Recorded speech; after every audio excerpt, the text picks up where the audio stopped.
Recently, the 6th and final installment of Don't Hug Me, I'm Scared was posted on YouTube. As a longtime fan of the show, I was absolutely ecstatic and also kind of nervous going in. Now that it's over, I wanted to put my personal interpretation, my personal theory out onto the World Wide Web. As a disclaimer, this is such a complex show, which is why it's so brilliant, but because of that, I can't go over every single detail, so I'm going to try to go over as much as I can, as quickly as I can. So without further ado, let's get started. So personally, I look at this series as more of a metaphor rather than a cohesive story, where things are included primarily to try to build off of this metaphor and commentary on society. I think that generally it's meant to be a commentary on childhood and childhood experiences, and more specifically, the influence that the media has on children as they're developing. A huge part of this show, especially as it was shown in the Kickstarter videos, is that the puppets were kidnapped, which I think the reason that that is included like that is to represent the stifling and unavoidable grip that media has, which is really a reoccurring theme that sums up the series pretty well. But to talk about the specific messages about the media that this series gets into, I'm going to go through all of the different videos. In the first video, we're kind of introduced to the general setup, where there's a teacher who performs a song and dance and teaches the puppets a lesson. The lesson of Don't Hug Me, I'm Scared 1 is generally to be creative and use your imagination, but it quickly becomes evident that there is a caveat. The puppets are encouraged to be creative, but only in the constraints of what the notepad deems to be appropriate, only within the constraints of what society deems to be acceptable. Don't Hug Me, I'm Scared 2 introduces us to the second teacher. The theme of this episode is time. I think that the main comment that this episode seems to make is that we have this obsession with time rather than living in the moment. There are multiple instances in which the characters try to bring up another topic, and the clock just keeps on being like, look at the time, and he won't stop talking about time. One theme that's introduced in this episode is that of technology. The Kickstarter video had a timestamp of June 19th, 1955. However, the year 1955 doesn't really mesh with all of the different types of technology that we see. Instead, I think that the place that that year fits better is as Roy's birth year. In my opinion, Roy is meant to be part of this baby boomer generation that is raising the millennial generation. This theme of technology is meant to comment on the impact that technology has had on the millennial generation, given that this is the first generation to be raised on such rapid technological advancement. When we get to episode 3, the characters are on a chicken picnic, which I find to be really ironic because the duck is bird, which is really close to the chicken. I think that that's meant to say that kids don't know about the ethics of the world and where their food is coming from. But beyond that, the actual theme of this episode seems to be love. The teacher of this episode, the butterfly, seems to prey on the yellow guy when he gets upset and he's really vulnerable. The butterfly uses scare tactics about how scary and hateful the world is. Kids are so vulnerable and they don't really understand the world around them, and they will listen to whatever an adult tells them. And as the yellow guy is taught about his special one, it's pretty evident that this is making a comment about society's constraint on monogamous, heterosexual marriage. Essentially, this is making a comment about how society puts one and only one type of love up on a pedestal. And after they've suckered yellow guy in, it really quickly takes a turn for the worse by talking about Malcolm. And then they go on to say like, oh, you can join us. All we're asking you to do is to like completely clear your brain. What this is supposed to be making a comment on is about cults and about organized religion gone wrong. In the 4th episode, we see a return to this theme of technology. Red guy continues to try to cut off the computer, but the computer continues to plow over him and talk over him. And when the red guy finally touches the computer to try to make him stop, he shouts out, "Don't touch me." And I think that this is largely representative of the fact that we're helpless to change technology's current grip on society. A really interesting development at the end of this episode is when Red Guy's head explodes.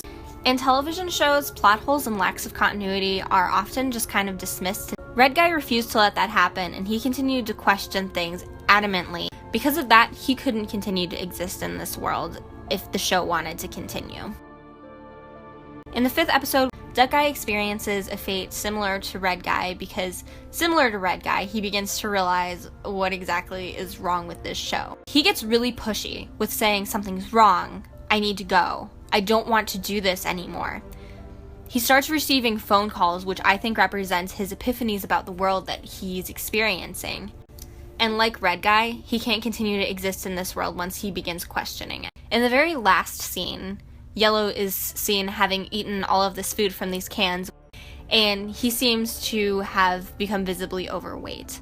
The face of Duck Guy, who's essentially one of the protagonists of the childhood show that we're watching, is shown on the cans.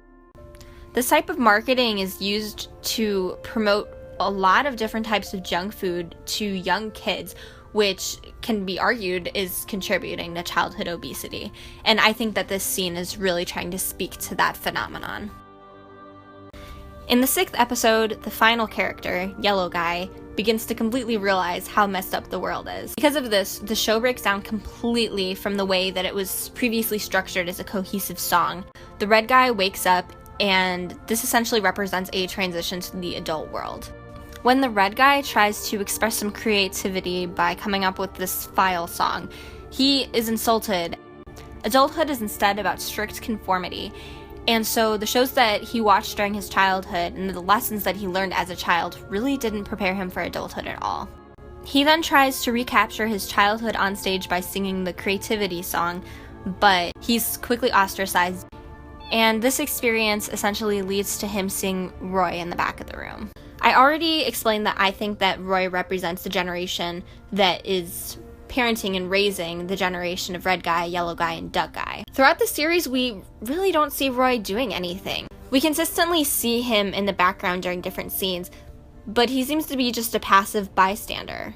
Although he doesn't actually do anything, he is partially to blame for what happens to the puppets because he didn't do anything to stop it. I think that he's meant to represent the parents that trust childhood shows or who trust the media to teach their kids important lessons. Parents who don't actively monitor the types of media that their kids are consuming and that they trust that things are going to be age appropriate when that's not always true. And so now that Red is an adult, he takes on a similar responsibility to Roy. He starts messing with the machine and he somehow accidentally becomes the puppet master of what's happening to Yellow.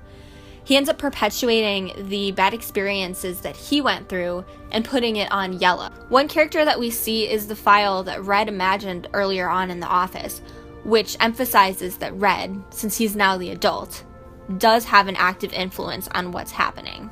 When Roy reaches out his really long arm, he doesn't actually touch the controls or stop Red from doing anything. Red has taken on complete responsibility since he is the new adult and parent of this new generation. Interestingly, he makes the conscious effort to try to change things by unplugging the machine. A new reality is shown.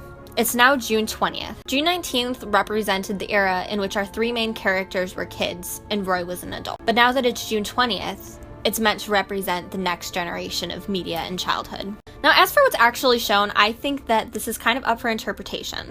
The pessimistic interpretation is that the cycle restarted and the characters are just stuck in a loop that's slightly different. In this interpretation, essentially, Red's actions had no impact. And that's telling us that no matter what we do, the media is going to continue doing what the media is going to do. A more optimistic interpretation, however, is that this is a new reality where the character's creativity is embraced. Each character has changed to being their favorite color from the first episode. A very subtle difference is that the notepad's face looks slightly different. Furthermore, the light bulb appears above her face earlier in this version than it did in the first episode. In the first episode, the light bulb appeared when she said her favorite idea was being creative. But in this episode, the light bulb is above her head from the get-go. I think that they've all already learned to embrace their creativity. This is only one way out of many that the Don't Hug Me, I'm Scared series can be interpreted, but this is the explanation that makes the most sense to me. That said, I'd love to hear everyone else's opinions, so feel free to leave any thoughts that you might have in the comments below. Please don't forget to leave this video a thumbs up if you enjoyed it, and subscribe to my channel for more videos. Thank you so much for watching, and until next time.